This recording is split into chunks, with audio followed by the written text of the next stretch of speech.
गरीब का ठंड में गोबर का होटल। ये कहानी है दिसंबर की बर्फीली रात की, जब रमेश अपना होटल बंद करके घर जाने वाला था। वैसे तो रमेश का होटल पूरी रात खुला रहता है, लेकिन आज ठंड ज्यादा होने की वजह से रमेश अपना होटल जल्दी बंद कर रहा होता है, क्योंकि ना तो उसके पास पहनने के लिए कोई गर्म कपड़े थे और ना ही उसके पास ओढ़ने के लिए कोई गर्म शॉल। और ठंड के मौसम में तो हाईवे पर गाड़ियां भी बहुत कम रुकती है। लेकिन रमेश के होटल की गर्मा गर्म चाय की खुशबू की वजह से वहां से गुजर रहे मुसाफिर उसके होटल पर चाय पीने के लिए जरूर आया करते थे। और ऐसे ही रमेश की थोड़ी बहुत कमाई हो जाया करती थी, जिससे वो अपने परिवार को 2 वक्त की रोटी खिला पाता था। और ऐसे ही आज भी जब रमेश अपना होटल बंद करके घर जाने वाला होता है, तभी वहाँ पर एक बाइक आकर रुकती है, जिसके ऊपर 3 लड़के बैठे होते हैं और तीनों ही नशे में धुत होते हैं। तभी उनमें से एक लड़का रमेश को आवाज लगाते हुए कहता है, अरे ओ, इधर आ। जी कहिए, क्या बात है? आप लोगों को कुछ चाहिए क्या? हाँ, हमें बहुत तेज भूख लगी है, इसलिए तुम्हारे होटल में जो कुछ भी हो तुम ले आओ। रमेश उस समय अपना होटल बंद करने जा रहा था, इसलिए उसने अपना चूल्हा बुझा दिया था। इसलिए जो वो बचे हुए पराठे अपने घर ले जाने वाला था, वो उन पराठों को प्लेट में डालकर उन लड़कों को ले जाकर दे देता है। और जब वो लड़के उन पराठों को खाते हैं, तो वो गुस्से में रमेश से कहते हैं, अरे ओ, तू हमें इतनी ठंड में अपने होटल के ठंडे पराठे खिला रहा है? क्या इसलिए तुम लोग अपना होटल खोलते हो कि लोगों को पागल बना सको? अरे नहीं नहीं, ये आप कैसी बातें कर रहे हो? ये पराठे तो मैंने अभी अभी बनाए थे अपने घर ले जाने के लिए, लेकिन इतने में आप लोग आ गई, इसलिए मैंने ये पराठे आपको दे दिए। लेकिन लगता है ठंड ज्यादा पड़ रही है ना, इसी वजह से ये थोड़े ठंडे हो गए होंगे। अच्छा, तूने क्या हमें बेवकूफ समझा है जो हम तेरी बातों में आ जाएंगे? अरे तूने ये पराठे सुबह ही बना लिए होंगे, बस हम लोगों को बेवकूफ बना रहा है। रुक, अभी बताता हूँ तुझे। लड़के इतना कहकर उन पराठों को उठाकर जमीन पर फेंक देते हैं। तभी रमेश कहता है, अरे आप लोग ये क्या कर रहे हैं? आप लोगों को नहीं पता हम गरीब लोग इसी 2 वक्त की रोटी के लिए दिन रात कितनी मेहनत करते हैं, और आप लोग इसी रोटी का अपमान कर रहे हैं। लगता है आप लोग शराब के नशे में हैं, इसलिए आप लोगों को नहीं पता कि आप लोग क्या कर रहे हैं। क्या कहा तूने? हम लोग शराब के नशे में हैं, इसलिए अब तू हमें बताएगा कि हमें क्या करना है। एक तो हमें अपने होटल के ठंडे पराठे खिलाता है और ऊपर से हमें ही ज्ञान बांट रहा है। रुक जा, अभी बताते हैं तुझे। इतना कहकर वो तीनों लड़के मिलकर रमेश को बहुत मारते हैं और उसके होटल में भी शराब छिड़ककर आग लगा देते हैं। और ये सब देखकर रमेश उन लोगों के सामने हाथ जोड़ता है, लेकिन वो सब रमेश की एक नहीं सुनते। और देखते ही देखते रमेश के सामने उसका होटल जलकर राख हो जाता है। और ये सब देखकर रमेश फूट फूट कर रोने लगता है। हे भगवान, ये क्या हो गया? इस होटल के सहारे ही तो मैं अपने परिवार को 2 वक्त की रोटी खिला पा रहा था।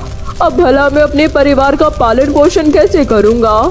इतना कहकर रमेश रोते हुए अपने घर वापस आ जाता है, जहां उसकी 5 साल की बेटी अनन्या फटा हुआ चादर ओढ़े सो रही होती है। तभी उसकी पत्नी कमला रमेश की आंखों में आंसू देखकर उससे पूछती है, सुनिए जी, क्या हुआ आपको? और आज आप इतनी जल्दी घर कैसे आ गए? आज होटल पर कोई ग्राहक नहीं आया क्या? बताइए ना, क्या बात है? आप इतना परेशान क्यों लग रहे हैं? कमला की बात सुनकर रमेश आंखों में आंसू भरे हुए कहता है, सब कुछ खत्म हो गया कमला। आज के बाद से हमारे होटल पर कोई भी ग्राहक नहीं आएगा। अरे आप ऐसी बातें क्यों कर रहे हैं? क्या बात है, बताइए ना।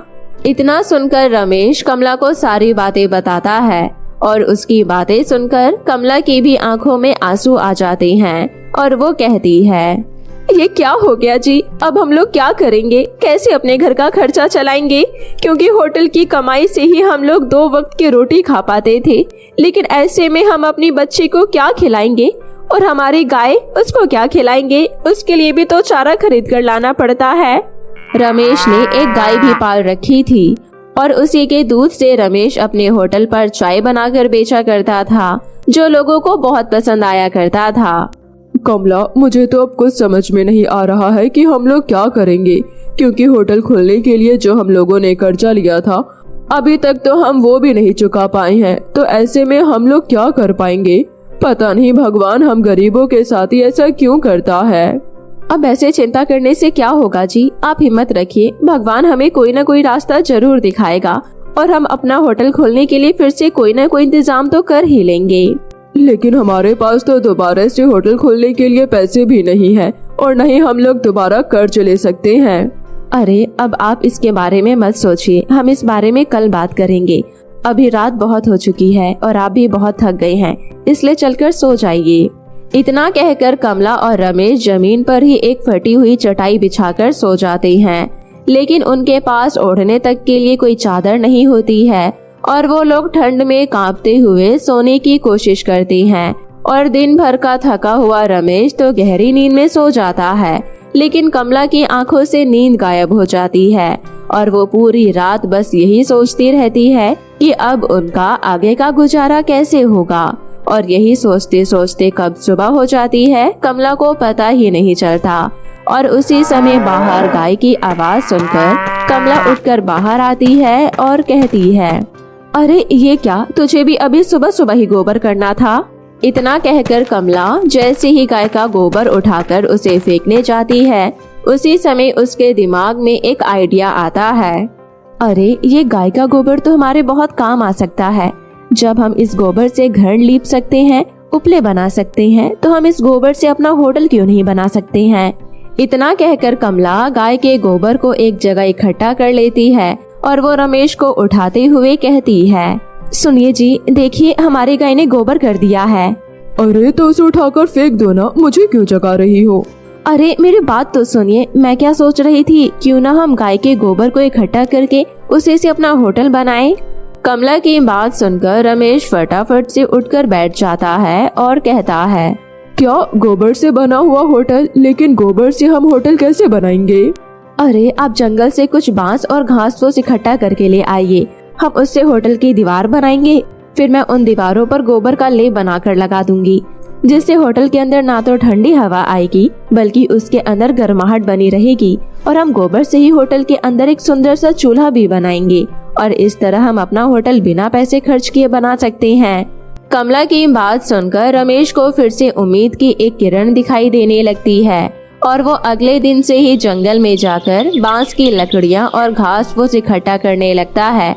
और वहीं कमला भी गाय के गोबर को इकट्ठा करने लगती है और इस तरह कमला और रमेश मिलकर होटल की दीवार खड़ी करने लगते हैं और उनकी बेटी अनन्या भी उनके इस काम में उनकी मदद करती है। तभी रमेश कहता है, सुनो कमला, मैंने होटल की दीवार खड़ी कर दी है, अब तुम इस पर गोबर का लेप लगाना शुरू कर दो। जी हाँ, मैंने गोबर का लेप तैयार कर लिया है, अब मैं जल्दी से गोबर का लेप लगाना शुरू कर देती हूँ। और इस तरह कमला गोबर का लेप बनाकर होटल की दीवारों पर लगाना शुरू कर देती है और कुछ ही दिनों में गोबर का होटल बनकर तैयार हो जाता है। और कमला ने उस होटल की दीवारों पर गोबर से बड़े ही सुंदर तरीके से डिजाइन बना दिया था, जो दिखने में बहुत ही ज्यादा सुंदर लग रहा होता है। और इस तरह रमेश का फिर से गोबर का होटल बनकर तैयार हो जाता है और रमेश फिर से अपने होटल पर चाय नाश्ता बनाकर बेचना शुरू कर देता है। लेकिन इस बार होटल के पास से गुजरने वाले मुसाफिर उसके गोबर से बने होटल की खूबसूरती देखकर उसके तरफ खींचे चले आते हैं और उसके होटल से चाय नाश्ता लेकर उसका आनंद लेते हैं। और साथ ही साथ वो लोग रमेश के होटल की तारीफ भी करते हैं और इस तरह रमेश का होटल उस इलाके में पूरी तरह से फेमस हो जाता है और दूर दूर से भी लोग रमेश के होटल की खूबसूरती देखने आने लगते हैं। लेकिन इसी बीच फिर से एक दिन वो तीनों लड़के फिर से वहां पर आते हैं और वो लोग उस दिन भी शराब के नशे में धुत होते हैं। और उनमें से फिर से एक लड़का रमेश से कहता है, अच्छा तो तूने फिर से अपना नया होटल बना लिया, लेकिन कोई बात नहीं, इस बार तू अपनी औकात में रहना, वरना तुझे पता है ना हम लोग क्या करेंगे। उन लड़कों की बात सुनकर रमेश फिर से घबरा जाता है। लेकिन उस दिन रमेश होटल पर अकेले नहीं था, उसके आसपास खड़े ग्राहक जब उन लड़कों को रमेश के साथ बदतमीजी करते हुए देखते हैं, तभी उनमें से एक आदमी पुलिस को फोन कर देता है और थोड़ी देर में वहां पर पुलिस आकर उन लड़कों को गिरफ्तार कर लेती है और उन्हें जेल में डाल देती है। आप लोगों का बहुत बहुत शुक्रिया। अगर आज आप लोग नहीं होते तो ना जाने वो लड़के फिर से मेरे साथ क्या करते। अरे रमेश भाई, तुम चिंता मत करो, तुम्हें किसी से भी डरने की कोई जरूरत नहीं है।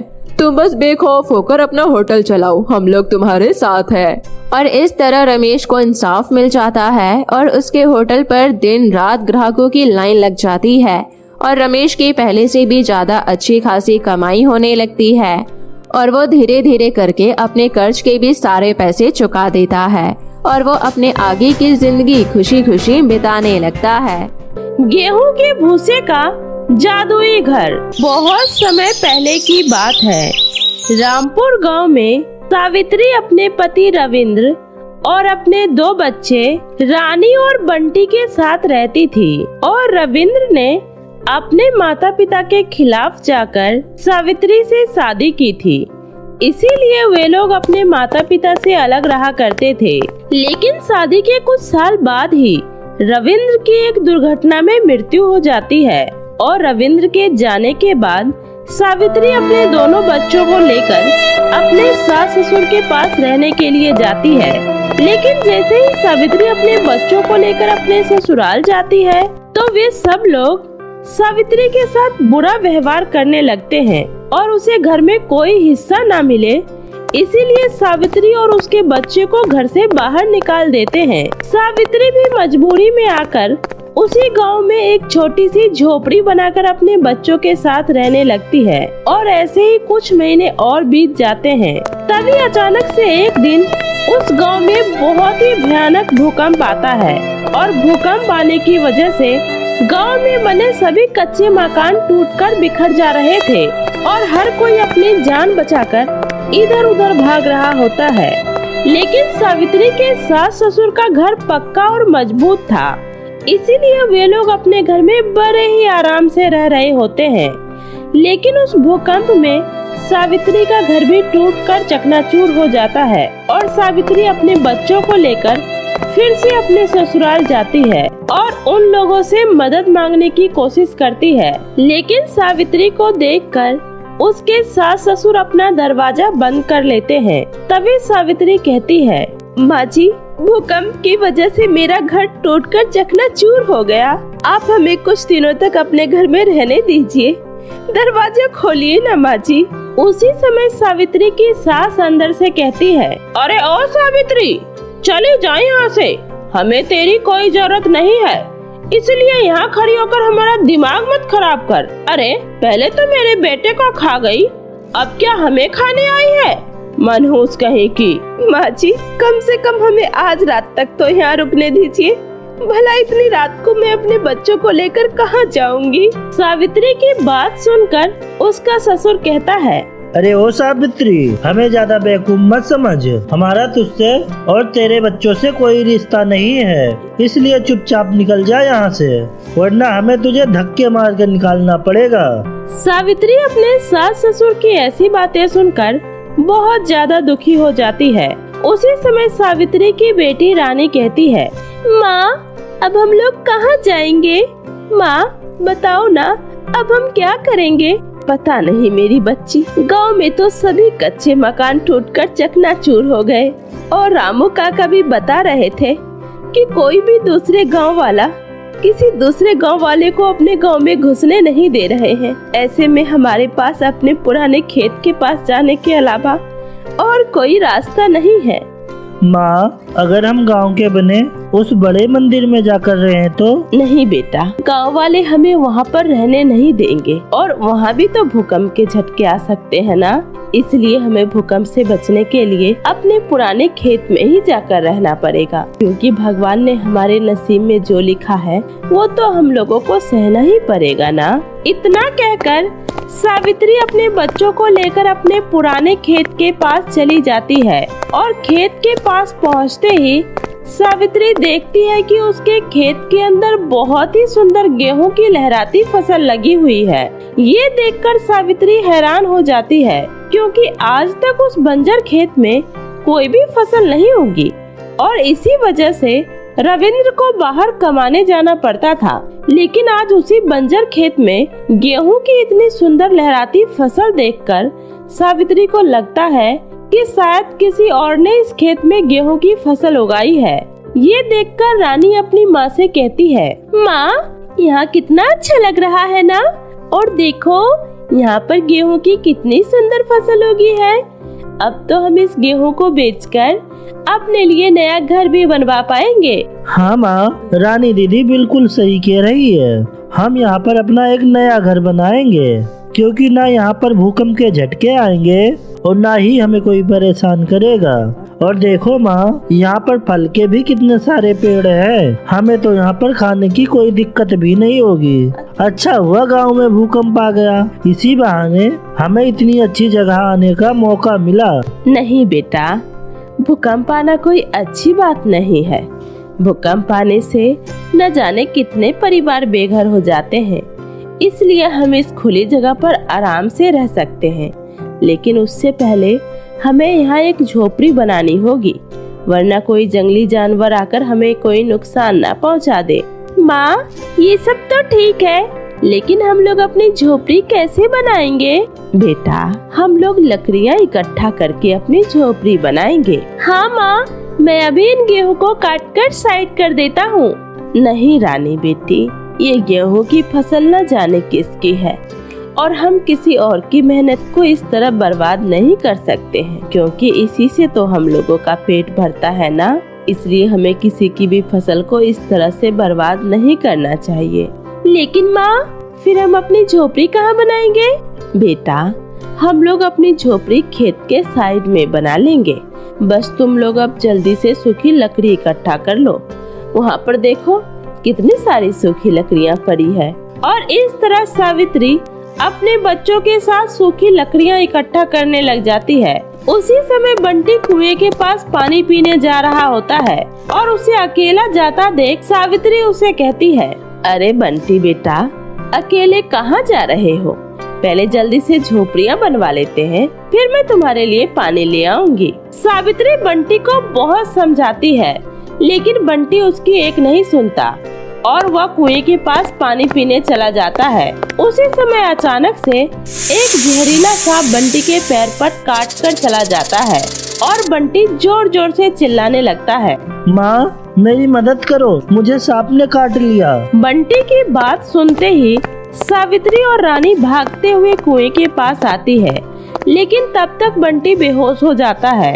ये देखकर सावित्री बहुत घबरा जाती है और रोते हुए कहती है, बंटी बेटा, क्या हुआ तुझे? तो उठ क्यों नहीं रहा? हे भगवान, ये कैसी परीक्षा ले रहे हो मेरी? पहले तो आपने मुझसे मेरे पति को छीन लिया, फिर मेरा घर मुझसे छीन लिया, और अब क्या मेरे बेटे को भी मुझसे छीन लेना चाहते हो? इतना कहकर सावित्री फूट फूट कर रोने लगती है। तभी उस गेहूं के फसल से सोने की तरह चमकती हुई रोशनी निकलती है और उस गेहूं की फसल से एक आवाज आती है, घबराओ मत सावित्री, मैं एक जादुई गेहूं की फसल हूँ और मैंने तुम्हारी सारी बातें सुनी है कि तुम किस तरह अपने बच्चों को फसल के बारे में अच्छी शिक्षा दे रही थी, और तुम्हारी ये अच्छाई देखकर मुझे बहुत अच्छा लगा, इसलिए मैं तुम्हारी मदद करना चाहती हूँ। मैं तुम्हारे बेटे को फिर से पहले की तरह ठीक कर दूंगी, फिर तुम मेरे गेहूं के भूसे से अपने लिए एक अच्छा सा घर बनाओ, जिसमें तुम्हारा परिवार बिना किसी तकलीफ के रह पाएगा। क्या ये सब सच है या मैं कोई सपना देख रही हूँ? नहीं सावित्री, ये कोई सपना नहीं है। मैं अभी तुम्हारे बेटे को बिल्कुल ठीक कर देती हूँ और जादुई गेहूं का भूसा भी तुम्हारे सामने आ जाएगा, जिससे तुम अपना घर बना सकती हो।